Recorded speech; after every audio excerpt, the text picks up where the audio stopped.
Professor संतोष मल्होत्रा, मेरा एक सवाल यहाँ पे है कि मेरे जैसे एक आम आदमी के लिए अगर पिछले कई सालों में 2 बार अगर नोट को विड्रॉ किया जा रहा है या उनको बदला जा रहा है या उनको बैन किया जा रहा है, तो फिर आने वाले समय में मेरे पास अगर 500 का भी नोट है तो मेरे मन में एक डर तो हमेशा रहेगा, पता नहीं कल 6 महीने के बाद फिर कहते भाई 500 का नोट अब इसको विड्रॉ कर रहे हैं, तो आपकी आपकी जो ओरिजिनल करेंसी है वही वल्नरेबल हो जाती है। तो पहला सवाल तो इसी बात को लेकर ये कि आप अपनी करेंसी को वल्नरेबल कर रहे हैं। दूसरा ये है कि क्या इसके पीछे कारण क्या है, ये स्पष्ट नहीं हो रहा। अगर मेरे पास मान लीजिए 2000 के नोट है तो फिर मेरे पास है, और अगर हम इसका इस्तेमाल नहीं कर रहे हैं, चलन में नहीं आ रहा, तो क्या फर्क पड़ता है? आप क्यों उसको विड्रॉ करना चाहते हैं? आपकी समझ में आता है क्यों किया गया ऐसा? आपको अनम्यूट करना पड़ेगा sir, you have to unmute. आप तो हमसे ज्यादा राजनीतिक तौर पे होशियार और समझदार हैं, तो मैं तो इसको केवल एक राजनीतिक रणनीति का भाग मान रहा हूं कि अभी बड़े इलेक्शन आने हैं, तो हमको दुनिया को फिर से बताना, देखिए हम काले धन पे आघात कर रहे हैं, और फिर 24 में फिर ये हल्ला मचाया जाएगा कि देखिए हम काला धन का 2016 में आघात कर चुके हैं, हमने फिर 2023 में कर डाला। इसका आर्थिक कोई मतलब नहीं है। जैसे संजय बिल्कुल सही कह रहे थे, आलोक भी कह रहे थे, बल्कि मैं तो इस पर जो धारणा प्रबंधन, परसेप्शन मैनेजमेंट, ये इतनी धुरंधर ये सरकार। आपने देखा कि कर्नाटक का जो हार हुई, नेशनल मेजर टेलीविजन चैनल पे, सत्य हिंदी पे, सारे चैनल्स पे कर्नाटक में हार हो गई, यही रोना हो रहा है, और उधर जश्न मन रहा है कांग्रेस का। तो ये तो कोई नागवार खातिर हो रहा है भाई भाजपा को।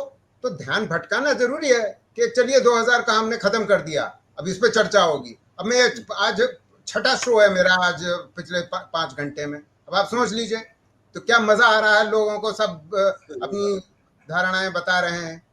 यही नहीं, आप ये भी भूल रहे हैं कि आज अडानी की एससी की रिपोर्ट आ गई सुप्रीम कोर्ट के लिए, उससे अडानी का नाम टीवी पे ना आ जाए। 2000 रुपए की बात कर दो, हटा दो साले को इस समय, इसमें बात शुरू हो जाए आपकी अडानी से दूर फिर से भटक जाए।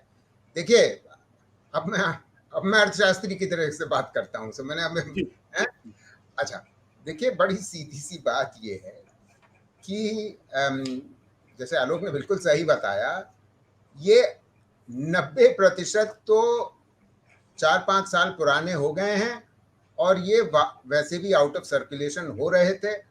आप किसी से भी पूछ लीजिए किसने आखिरी बार 2000 रुपए का नोट देखा था, किसी ने नहीं देखा था। और सच बात तो ये है आशुतोष कि ये जब जारी भी हुआ था, it was a initial mistake. क्यों जारी हुआ था? अगर आप एक तरफ कह रहे हैं कि 1000 रुपए का नोट हमने नॉन लीगल टेंडर कर दिया क्योंकि हम ब्लैक मनी पे आघात करना चाहते हैं, तो आप 2000 रुपए का क्यों दे रहे हैं? सबको मालूम है कि ज्यादा बड़ा डिनोमिनेशन इसीलिए जारी होता है कि उसमें ब्लैक मनी होता है। अब ये देखिए कि यूरोप और नॉर्थ अमेरिका की हाल, यूएसए में सबसे बड़ा डिनोमिनेशन $100 का है, और इंटरेस्टिंग बात यह है कि $100 के नोट विदेशों में ज्यादा हैं, अमेरिका में बहुत कम है।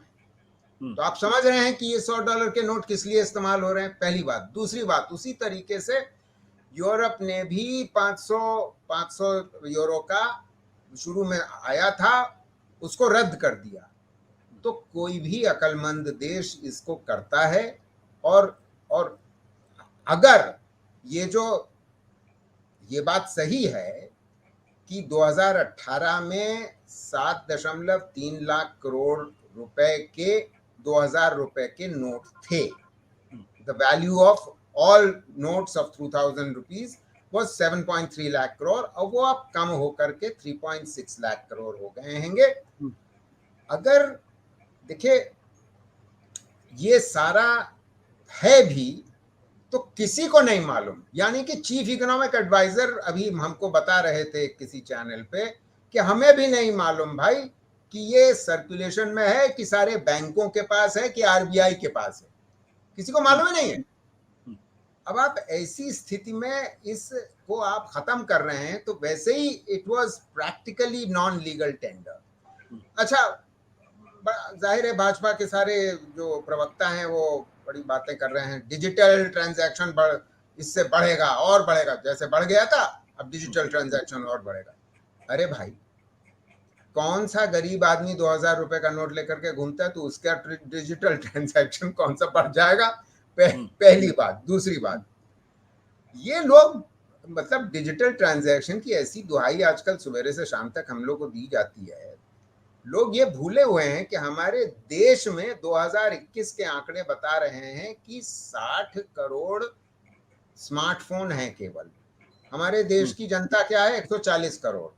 अगर सिर्फ 60 करोड़ स्मार्टफोन है और उसका एक छोटा सा भाग ही डिजिटल ट्रांजैक्शन में यूज हो सकता है, वो छोटा सारा बच्चा वाला जो फोन होता है वो तो डिजिटल ट्रांजैक्शन में यूज नहीं हो सकता जी। तो अब आप सोच लीजिए कि इससे मतलब डिजिटल ट्रांजैक्शन में कितनी बढ़ोतरी हो रही है, तो और भारत देश को कितना ही कैशलेस बढ़ रहा है। वाह वाह वाह वाह, बहुत अच्छी बात है, बड़ी खुशी की बात है, इसमें कोई दो राय नहीं है। मगर द रियल इशू इज कि the cash to GDP, cash का ratio of GDP has only gone up since demonetisation and the absolute amount of cash has gone up in the economy. ये कोई बात नहीं करता, जो असली बात है वो बात नहीं करता। आपको कहानी सुनाई, डिजिटल देखिए कितने हमने बढ़ा लिया। अरे साहब, क्या बोला जाए। तो क्या प्रोफेसर साहब, क्या इसका अर्थव्यवस्था पे कोई असर पड़ सकता है क्या? क्योंकि लोगों को मन में आशंका है। नहीं, थोड़ा बहुत डिसरप्शन होगा, बहुत थोड़ा बहुत, ज्यादा नहीं।